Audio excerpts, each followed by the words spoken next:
So, 2024 has been a challenging one for recruiters, for Brits in general, for a lot of global citizens actually. But I'm still here.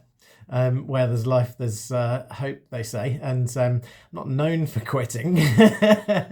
So I hope you'll join me on this review, and we can come through with some cause for optimism through a PESTLE analysis. So that's political, economic, social, technical, legal, environmental, and wrapping up with a recruitment conclusion, I guess. So, politics-wise, 24 was the kind of the year of the current general election for us, wasn't it? We switched the Tory, the Conservative Party, which had become a bit of a circus actually for the Reds, Labour, landslide majority. Some disquiet over how that's gone so far, but they'll tell us short-term pain for long-term gain, and I hope that they're right, obviously. Bigger picture, wars unfortunately persevere in Gaza and in Ukraine, and my thoughts go out to the people that are kind of wrapped up as innocent kind of citizens in those conflicts. There's still uncertainty kind of geopolitically across the pond in that the US election results was a big swing back to Trump and the Republicans, obviously, but they haven't, as we record this video, they haven't taken office yet. That's in January. There's going to be some changes, and there's a lot of uncertainty around that. Global trade, tariffs.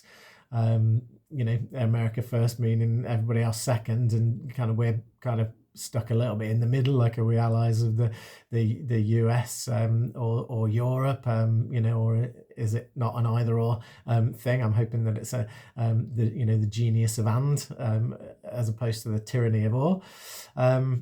So yeah, lots of instability, and in the UK, failing systems, from NHS, social care, infrastructure, railways, etc. So hopefully we're on a path for investment and for improvement. And as we'll probably come on to later, I kind of like the Nordic model of higher taxes if it means excellent public services. So lots of political challenges domestically and globally, which are not going to be rectified overnight, and maybe not at all. There's always challenges, isn't there? So E for economic. UK has been in a tough spot economically. We're kind of making the tough choices, in government, and the Bank of England have actually had to kind of put the squeeze on people's pockets, like individually and as companies, as we try and get inflation down. Interest rates have gone up. People's rents and mortgages have gone up at the same time, obviously, as the rest of the cost of living crisis, unfortunately, sparked a lot by kind of energy and petrol prices with Putin's war in Ukraine. It's been tough making kind of ends meet, as a company and as a country as well.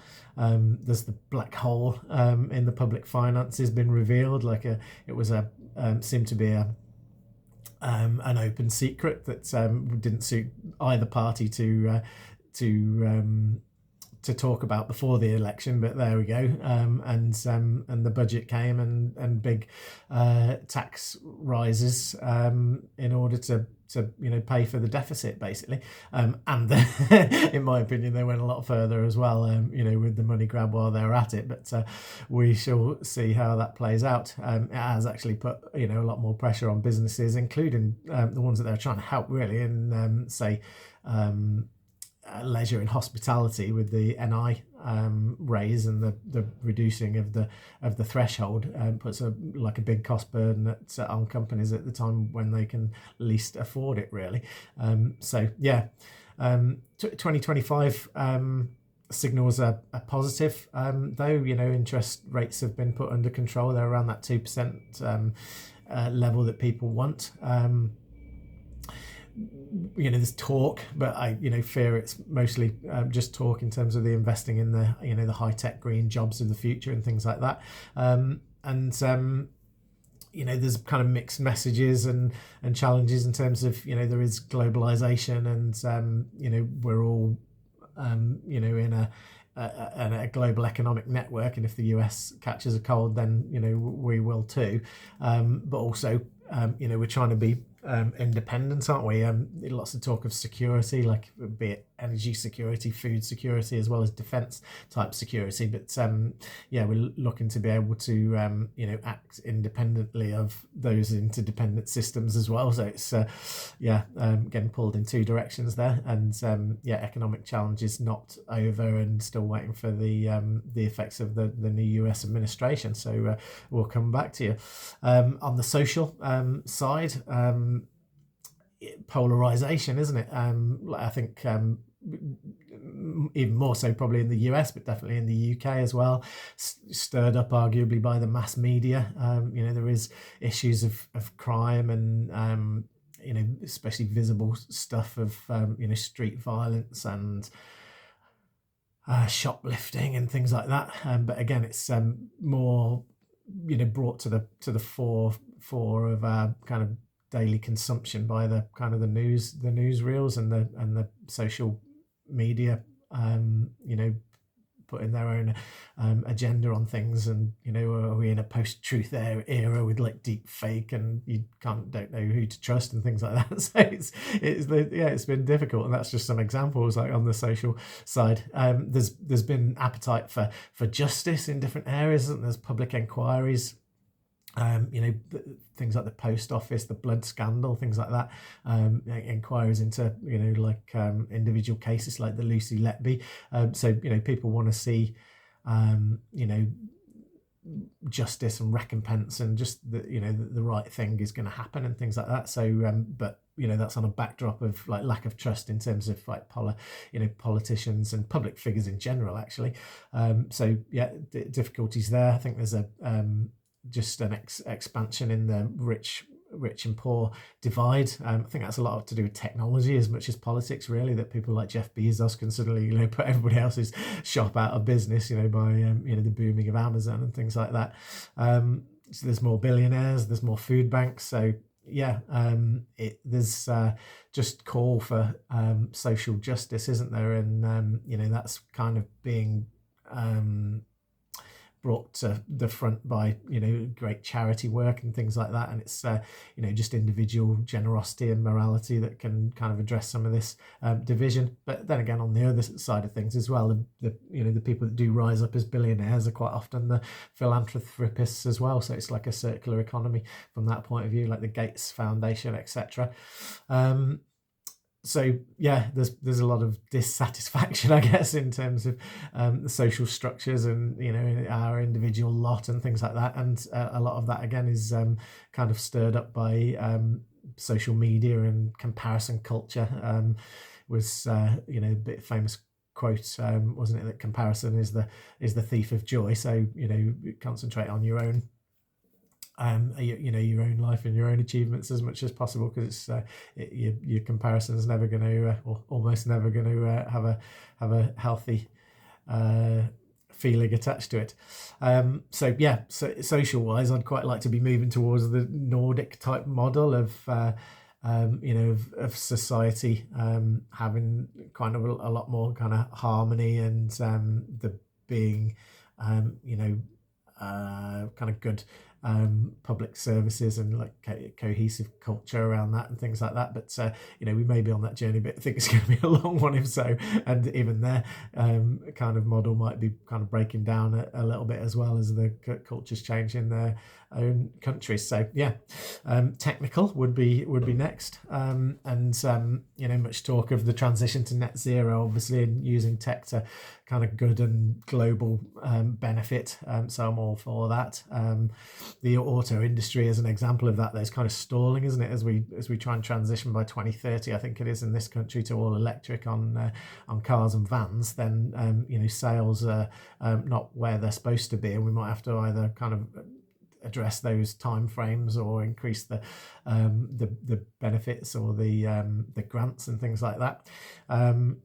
There's AI, obviously, and it's difficult to just kind of really kind of define what that is, but there's a lot of talk around it, but definitely it is a game changer in terms of the way certain industries can operate, and what the job market will look like in the future, obviously, as well. Just thinking like kind of the way that legal contracts are reviewed, or the way that medical diagnostics are done. Like AI is making leaps and bounds, it's going to put a lot of jobs kind of into redundancy situation, but I'm hoping as well, and who's running the ethics on this, and what are the guardrails going to be, like internationally and kind of UK wise. But I'm hoping that AI can help solve the big issues of the day, and that's ending war, disease, climate change, there's a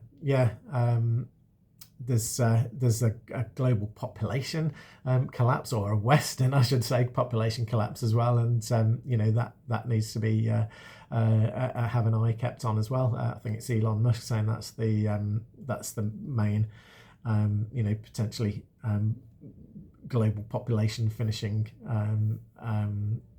a crisis. It's not necessarily the things that are mostly hitting the news.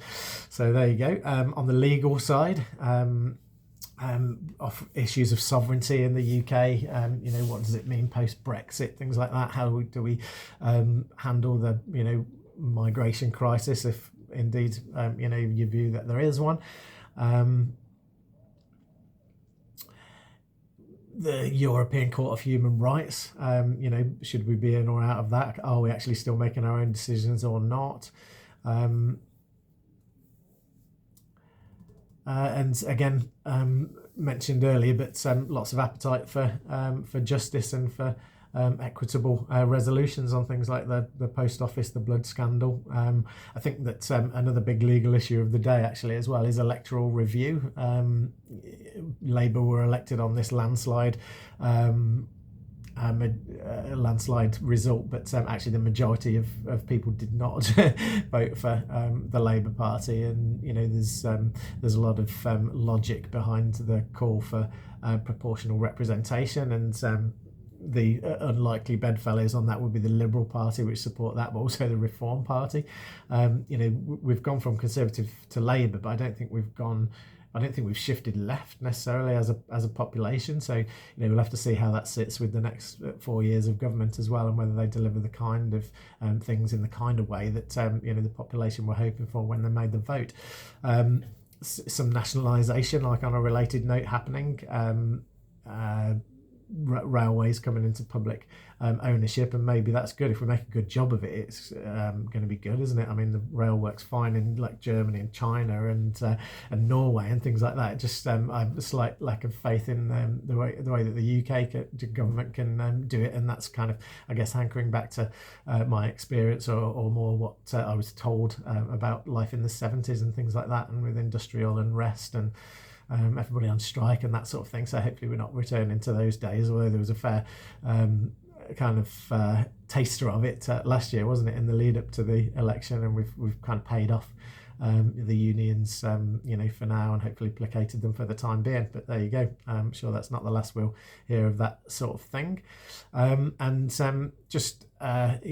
Last point in the PESTLE is E for environmental, and there's certainly a lot of talk of green revolution, and a lot of demand for it globally, and including from developing countries that are kind of demanding kind of money, aren't they, to do their technical revolution journey in a more kind of carbon neutral way. So good luck with that, robbing Peter to pay Paul, and Peter hasn't even got any money either. So that's a difficult one. But ESG is a lot of the talk, especially in even corporate recruitment. So that's environmental, social, and governance.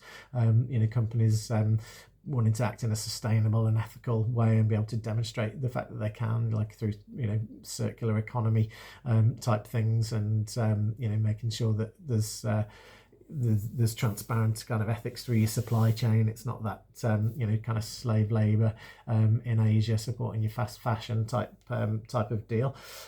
So yeah, all supportive of that. We've got to do climate change, and it's like 10 to midnight, or like whatever Boris was saying at the previous COP conferences, and unfortunately we are kind of having that really brought to bear daily basis, with kind of flooding in the UK as well as globally. And there is it's not necessarily global warming, is it? It's like climate change now, and we're seeing more extreme weather of all kinds, so it's going to test the kind of resilience of all kinds of systems as well. So it's scary times, and I hope again that we can bring technological leverage to kind of solve some of these problems. I don't think it's impossible. It just needs the kind of the innovation and the appetite, and maybe the Elon Musks of this world can help kind of drive those sort of changes through. And kind of lastly, to kind of finish off with a recruitment, we'll make it a PESTLE with a recruitment end.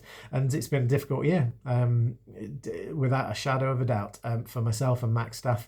I'm glad we've survived it, and that means we get chance to kind of fight the next round. Like, is it ding ding? I'll be up off the stall again. Don't you worry. But it's definitely been challenging. In terms of personal resilience and financial resilience for the company. And I definitely empathise with all my recruitment professional peers. Both in TA, talent acquisition, and in agency recruitment, that trying to do more with less, and respond to a challenging situation in the market. So the dynamic change, and trying to respond to that.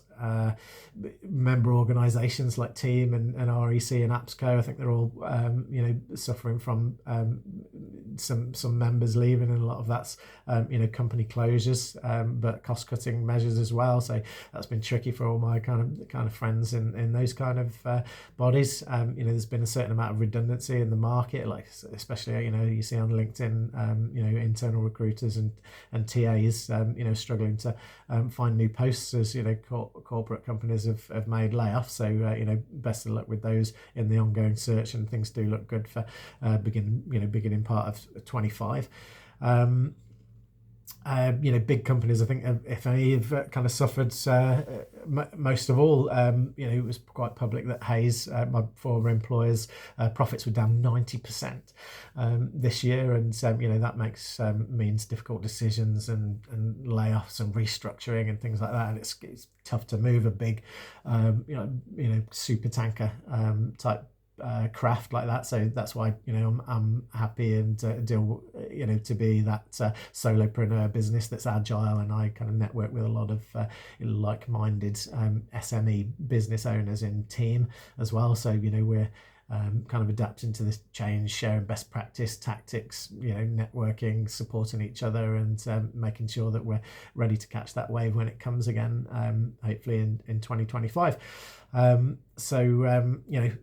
challenge is to differentiate. I try and do that through the delivery model, but also the kind of the ethics, and being the front man of Macstaff. So I did a bit of a survey as to who likes dealing with me and us, and why, and harvested some really interesting kind of words that are made into a word cloud, but professional, honest, ethical, reliable, things like that. So it's really nice, good feedback. I kind of like something a bit more heroic in a way, iconic, spectacular, but just a nice, safe, responsible pair of hands. So if you like your recruitment done that way, do kind of reach out where you see this video. I'll be thinking more as to how I can adapt and augment the kind of the business systems and things like that, because it's like companies that are going to do well need both the business development model and the delivery, the resourcing and delivery model to be clicking in order to win more business, but to keep more clients happy as well. So I believe in the kind of the overarching kind of goal of moving people to a brighter future. So that's going to be my North Star as we proceed into next year. So just remains really, I guess, to wish you a very Merry Christmas and a Happy New Year that I hope is filled with health, wealth and happiness. All the best from myself and Macstaff.